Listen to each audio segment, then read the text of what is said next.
Okay, yeah, so I'm Jamie Stevens and I have come here from Australia, a 32-hour mission to get here in Croatia. So yeah, here we are at the Balance Festival. I'm gonna say it now. Okay, yeah, it's cool. So I'm gonna say it now. We're only into Friday. I got here yesterday. Mm-hmm. That was the set of Balance. Oh wow! Holy shit! That, in my opinion, it was the number one set I was most excited for because I've never got the chance to see you DJ, and it over-delivered. And my expectations were through the roof. Oh my goodness! How are you feeling after that set? Well, I've been speaking to everyone else here, and I've got to say that's actually up there with one of my favourite sets. And one of the things I was actually saying to Maddie from JMJ Maddie, I was saying that there's something about playing while the sun's still up, where you can see the crowd, and there's a different energy, that transference of energy that's different to strobes going, as amazing as that is, that's its own energy. There's a different transference of energy when the sun's still there. It's like late afternoon, early evening, and when you can just kind of get into a particular groove and you can see everyone and you can just feel it. There's something really magical about that. In my experience, I didn't get to kind of experience that very often. You know, there's not too many festivals out here with this kind of weather. So yeah, it was quite a different experience for me, because it wasn't like one of those festivals that are those, massive, big names where, everyone's waiting for those huge, EDM acts or whatever, kind of sideline there. People are here for this kind of music. So to play what I played that had a certain groove to it, people were in there straight away. And I was kind of nervous about what to play. I didn't want to kind of play like that, almost like a chill kind of really kind of early, like an early doors set. It's different because you've got an environment here with lots of sun and amazing sound system. And I just thought, I'll give people some kind of groove and kind of just pull the energy back from what I would normally play in a club, but respect the fact we're out here with the sun coming down. You need to kind of be kind of time appropriate. So I really loved it. It's a really long answer, sorry. Yeah, it's awesome, and I couldn't think of a better producer and DJ to fill that environment than you, because your productions, one, are so varied that you can go all these different directions, but two, there's a certain atmosphere, I think, in your productions, with the way you use your pad, just the atmosphere you build, that so complement that that afternoon into sunset, but not quite sunset vibe. It's just the perfect matching. Kudos to Tom for that, like, not just bringing you here, but that like timing of that. And let's talk a little bit about Melbourne. Balance, Australia.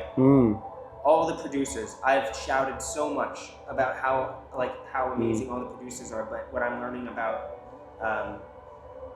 at this festival is Melbourne shows out in full, not just the producers and the DJs, the clubbers. It feels like every other person I meet is from Australia. There was a really special moment where before you went on, I think any other DJ would have played to a really empty crowd at that time. And everyone from Australia made sure that they were there from the second the first beat dropped. Right. What's it like to have your country so well represented here, not just on the talent end, but from the spirit of the clubbers? Well, I guess first of all, kudos to Tom from coming from Australia and managing to put on a festival that encapsulates everything that is about progressive house music, coming from Australia, bringing this to Croatia and absorbing everyone. And I guess when this was booked in and word got out that this was happening and people started buying tickets, the number of people that we found were buying tickets, we're there. It really kind of solidified just how much this music still resonates with us in Australia.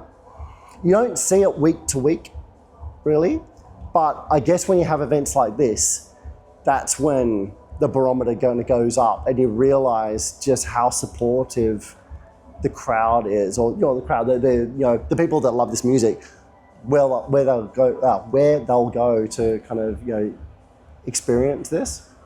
I guess with our peers, we're lucky in Melbourne where it's always been really supportive. We've always been really good mates, like seeing like Luke and Danny and Casey and Gav and Maddie, like we've always been really great mates, and Mike and Zanky, like that's what makes our scene. I don't know what it's like in other countries or other cities. I mean, we're lucky that because Australia's quite a massive country, but you have our kind of satellite major cities. We kind of band together, and it just naturally happens. We don't go, oh, well, I guess we better support each other. We just really dig each other's music, and we like hearing each other do well, and sharing music, when they've made a great track, and just kind of giving feedback on it, and just there's something really wonderful about the environment that we work within, and it's just we genuinely really love each other in this kind of environment. It's amazing. So to have everyone here in another country bringing it to a worldwide audience, it kind of gives you goosebumps. It's amazing. Yeah, definitely. Yeah. And I think like that friendship and the closeness of you guys is represented by not just clubbers on the dance floor. All my favorite DJs were on the dance floor at your set. The Melbourne DJs, G&J. Mike and Zanky, Danny and Luke, but then also some other huge figures in the scene, like Hernan Cattaneo, Camilo San Clemente, who played a blinder of a set right after you. And talk about production focused back-to-back duo. Is there any more prolific producers than you and Camilo back to back? It's really amazing. But what's it like to get? What's it just like to see the other people who are DJing here this weekend take time to just come and support you? Oh God, it's very humbling, stupidly humbling. To think that people would come and to make time to see me play, and in this environment where there's just so many amazing people. It's incredibly humbling, and just seeing people out here, like just before, I was just back at the stage, and it was Petter, and he comes up and he's, I've loved your productions for so long. It's like, you're Petter, like you're these days, but Petter, like you've inspired me so much. And he's like, oh no, I love you also. It's when you realize how small world progressive house is, where everyone just genuinely loves each other's music for what it is. It tells great stories, and it's not about what charted what. It's like what people felt with your music, and again, to get goosebumps. There's something really authentic about that. I love that. Petter, these days, James Holden 005 Balance. It's just like it's so symbolic. And the Sasha version on Involver, and it's iconic, absolutely iconic. A little bit of just production questions quickly, because so many producers look up to you. You're so prolific, in terms of putting out music. What bit of advice, maybe not so much technical, but maybe more mindset, can you give to producers about how to approach projects where the end result is a finished track that they can be proud of? Because I was talking to Sasha, and he's like, these days it's like I have 300 unfinished Ableton projects where I'm constantly just remembering, I'll copy and paste this from this unfinished project and this on other unfinished project. I saw that in the interview, But you seem to finish these tracks off and put them out, and they're amazing. Yeah, but you don't know how many I've got unfinished. But I just think that's it's something that you and you do is you do put out a lot of music, and there's got to be it might not just be your technical skill, it might be your approach to how you go into these projects. I've also finished about 100 that haven't come out as well, but Well, I think my process has changed a lot over recent years, where I've deliberately attempted to just finish things. Not leave things half finished. Really, I'll tell you the biggest thing for me was having the arrangement as part of the initial process, not leaving things like as loops right to the very end and then go, okay, now I'm going to turn this into an arrangement.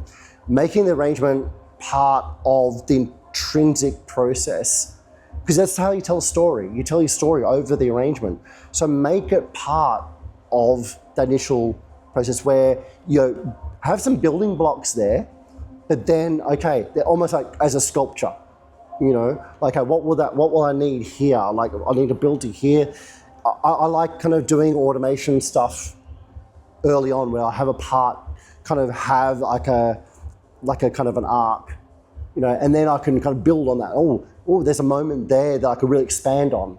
Like that moment there, I'll kind of add extra elements here to make that a real kind of special moment. And I'm not really kind of looking so much at like, well, after 32 bars, 64 bars, whatever. It just kind of naturally kind of happens that this part happens there, and I allow things to happen naturally. That it kind of, you follow intuition.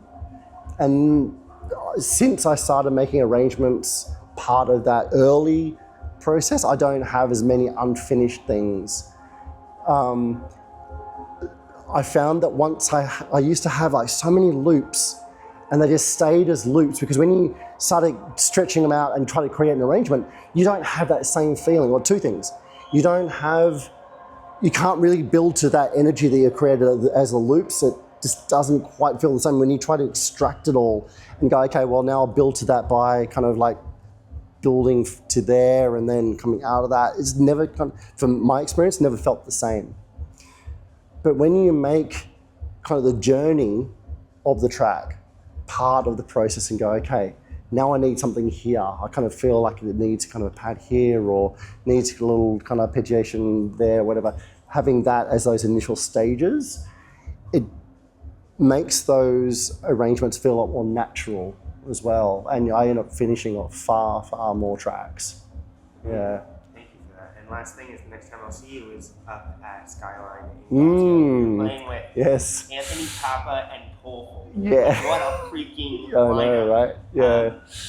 How much are you looking forward to go experience that Skyline atmosphere that is gaining like such a positive reputation in this? I was actually speaking to Graham just before. I met him today for the first time, and Andy actually, and just saying I've never actually met someone who's played at Skyline and said that the gig, it was good. Everyone's gone, oh my God, Skyline, like the best. So I'm really excited because like you, I saw your thing, when you were talking about energy. Like today, I was a bit nervous, so I probably didn't have as much energy as I normally do. But when you see a crowd respond to what you're playing, I just naturally kind of respond, So having that, knowing that that's kind of like what they do at Skyline, that they're very open with how they respond to the music. I'm so excited. So excited. Yeah. We can't wait. Thank you so much. And again, Set of Balance Festival. I'm calling it now. But yeah, Jamie, thank you so much. Thanks, Will.